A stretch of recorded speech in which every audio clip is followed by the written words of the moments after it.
So I have been practicing OpenSpace as a facilitator for more than 10 years now. And there are two things that happen when you become an OpenSpace facilitator. First is that the moment you start reflecting on these four principles that I talked about earlier, you also start imbibing those principles in your personal life. And what happens in the essence of those four principles is a law of detachment. Like you are not trying to control things. Whatever happens is the only thing that could have. Whenever it starts is the right time. Whosoever come are the right people, and when it is over, it is over. When it is not over, it is not over.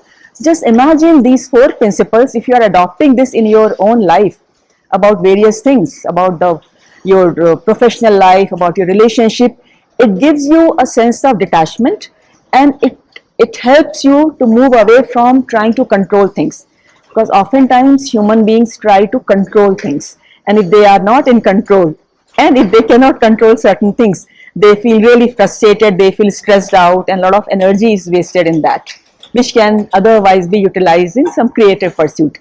So this is one big thing that happens if you are an open space facilitator, and if you are little conscious of your being, you can really integrate these four principles in your day-to-day life and then become a more relaxed person, a more detached person. So you will be doing things. It's not that you are leaving things.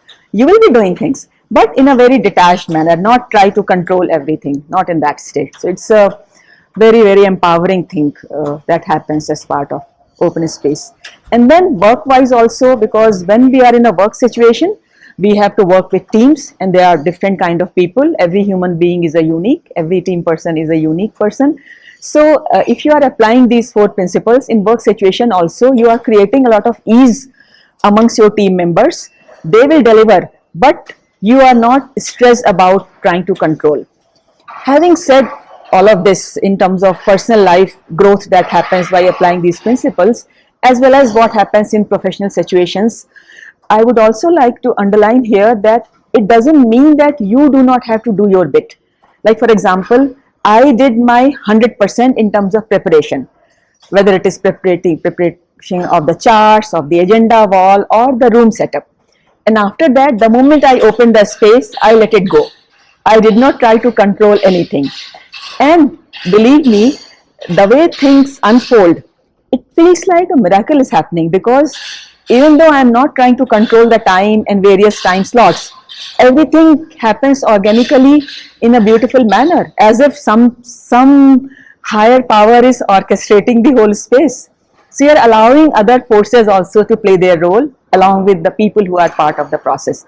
So it's a very empowering process, and I take it that this helps in spiritual growth also, because talking from the perspective of Hindu knowledge systems, we have a sacred text called Bhagavad Gita. Bhagavad Gita also talks about detachment. So do your karma, do your action, what you are required to do, but remain detached with the outcome. Do not try to control the outcome. Interestingly, the other day when I was facilitating the open space here, after listening about the principles, a couple of people walked up to me and they said, "Oh, do you follow such and such Buddhist teacher? Are you Buddhist?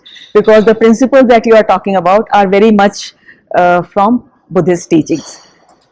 Though in reality this is not so, but the kind of essence open space has, these principles really create conditions and they also help in shifting a consciousness to some extent, and that is why it is really empowering and allows you to remain detached while doing everything with a joyful feeling.